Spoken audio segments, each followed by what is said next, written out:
You gotta cover the camera. You don't want the government in your business. And he actually witnessed her get hit by the car. Is she funny? Is she gonna have to learn? Because stand-up comedy, that's not for the weak. Wait a minute. I didn't tell you why thirsty. I consider that to be new adult. When she's thinking of beats or making beats, whatever, she's also thinking about Juicy and having her throw it back in the club. Yeah.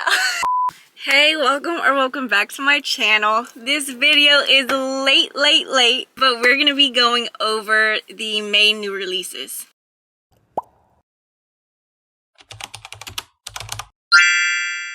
If I can get this all edited, it will be posted today on the 6th. No, today's the 5th. The reason why it's so late is I kind of stopped doing my regular posting schedule, which was every 6 days, and I started doing just either one of the weekend days, Friday, Saturday, or Sunday, and so that threw me off. And then I recorded it, went to edit, it was in slow motion, and then I'm like, okay, I'll just speed it up. There was no sound. It turns out that the books that I have on my list starts on May 7th, so by the time this video is out, these books still won't be out yet. If one of these books came out on May 1st, we would have had a problem, because I hate that. But anyways, I have them split into 3 categories by demographic: young adult, new adult, and adult. So let's get started. Ooh. Young adult, number 1, The Summer Love Strategy. This is, and of course I have my notes.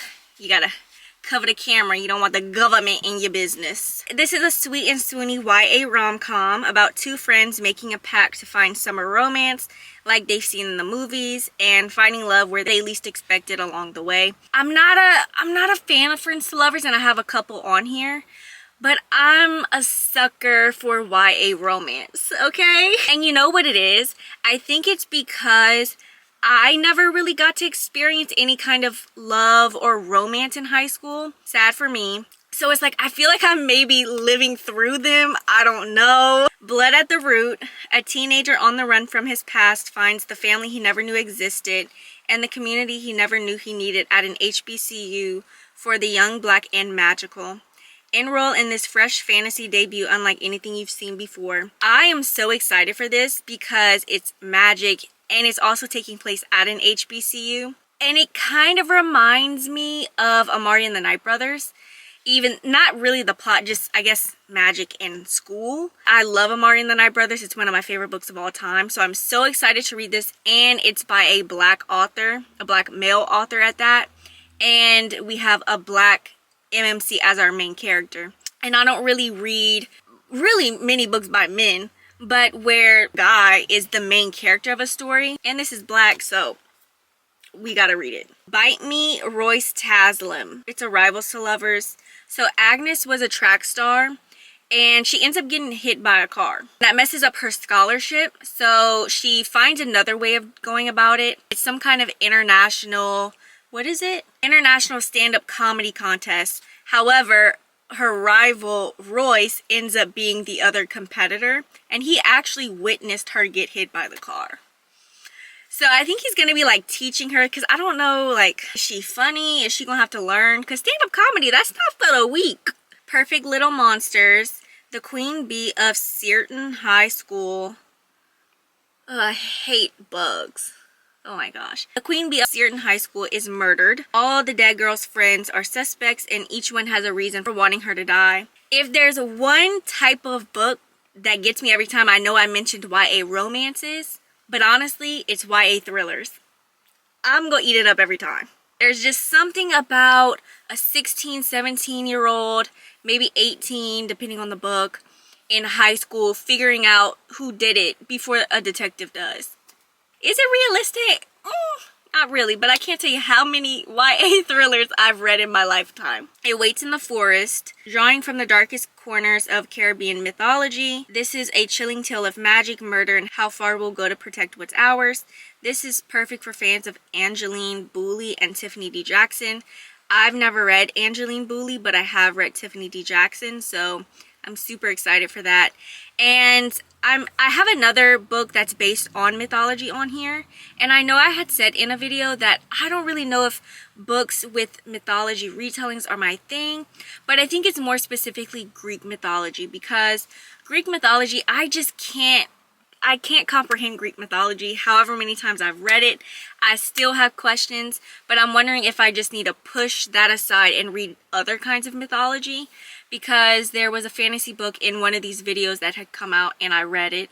I think it's called So Let It Burn, and I believe that's based on Jamaican mythology, or like a reimagining of one of the stories, and I enjoyed it. So I think it's just Greek mythology I gotta push to the side and give other types of mythologies a chance. Last one for young adult is Oi. This is a coming of age comedy, a telenovela worthy drama, a moving family saga, all in a phone call you won't want to hang up.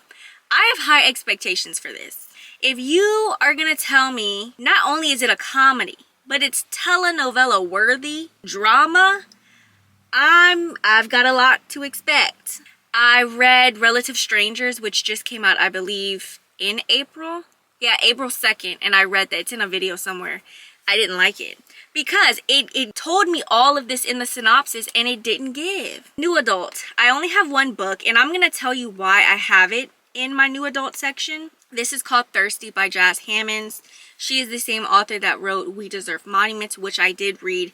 It wasn't a 5-star, but it was like 4.25, 4.75. It was very high. So this is a gripping read about a queer teen risking it all to pledge an underground sorority with her best friends the summer before college. This is perfect for fans of Euphoria and Girl in Pieces.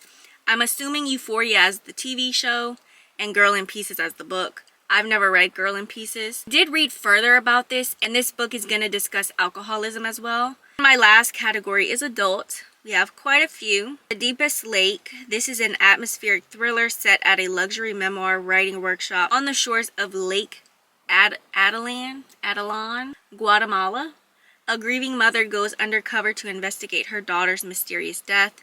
Love, Lies, and Cherry Pies. This is a charming rom-com about a young woman's desperate attempts to fend off her meddling mother, only to find that maybe mother does know best. I love when a mom meddles sometimes, as long as it's not the mom-in-law.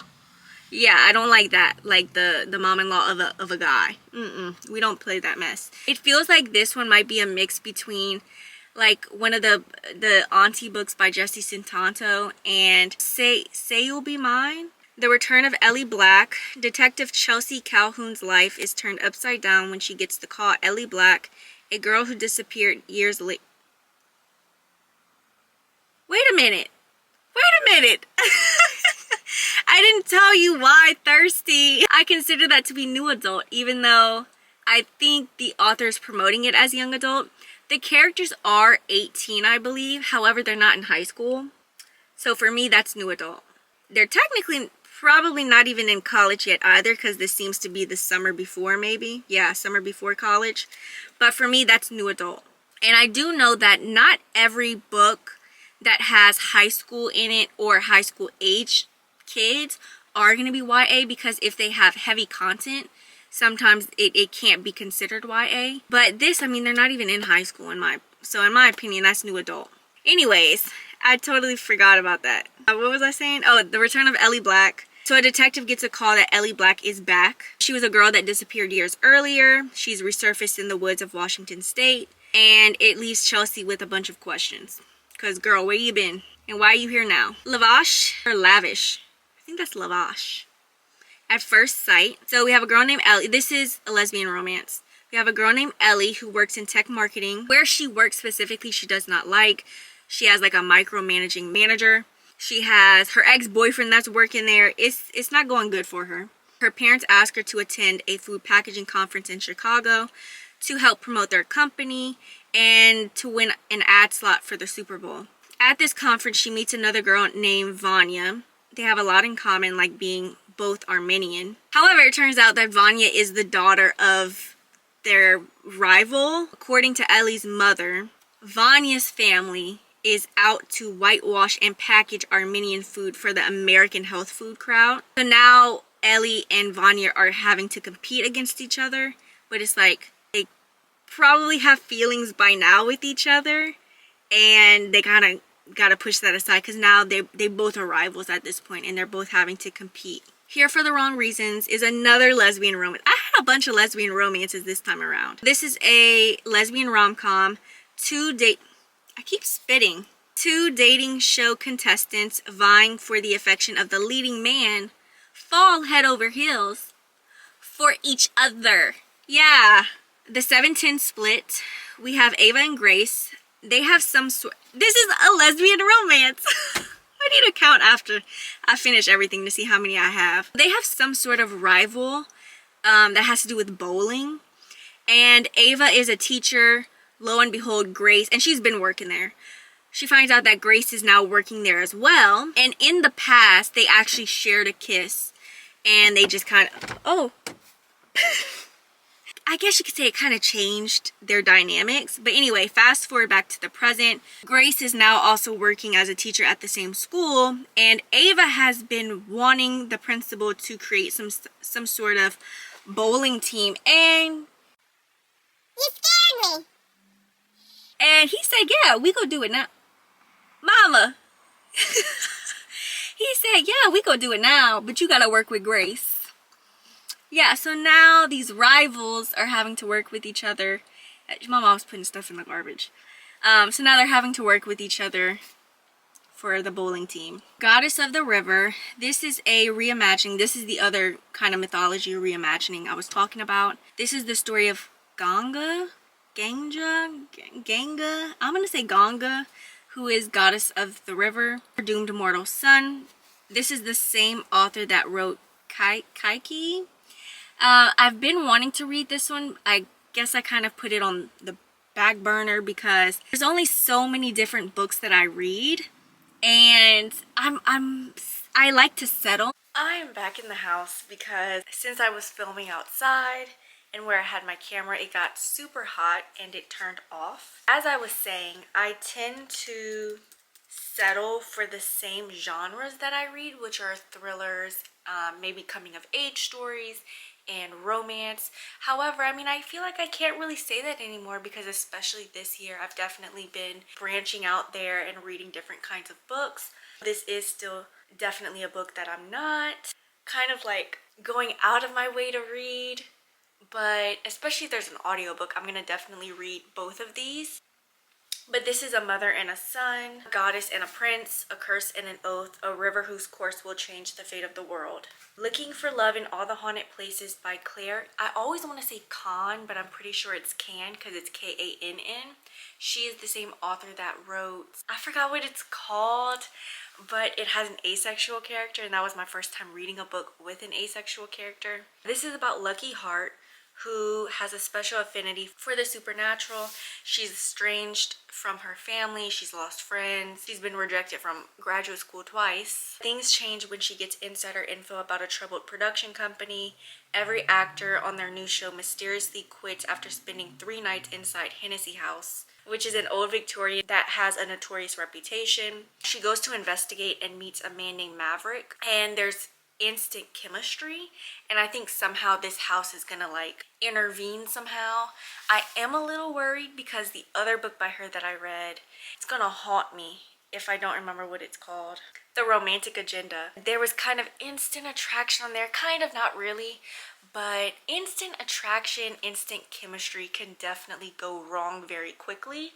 But I think it sounds interesting, so we're gonna read it. And then lastly, A Little Kissing Between Friends. Sin the Star is an up-and-coming music producer. She knows what she likes, the beats that she makes, or however that goes, the femmes that she's attracted to. However, her latest fling ends up clashing with her BFF named Juicy. Now, Juicy is a dancer at this strip club, Club Sanity. This makes Sin see her in a different light, and they're going to try and work this out. And I also believe that this is going to be single parent because I'm pretty sure Juicy has a child. But I could be thinking of a different book, but I'm pretty sure it's this one. The problem is that Juicy is also Sin's muse. When she's thinking of beats or making beats, whatever, she's also thinking about Juicy and having her throw it back in the club. Yeah.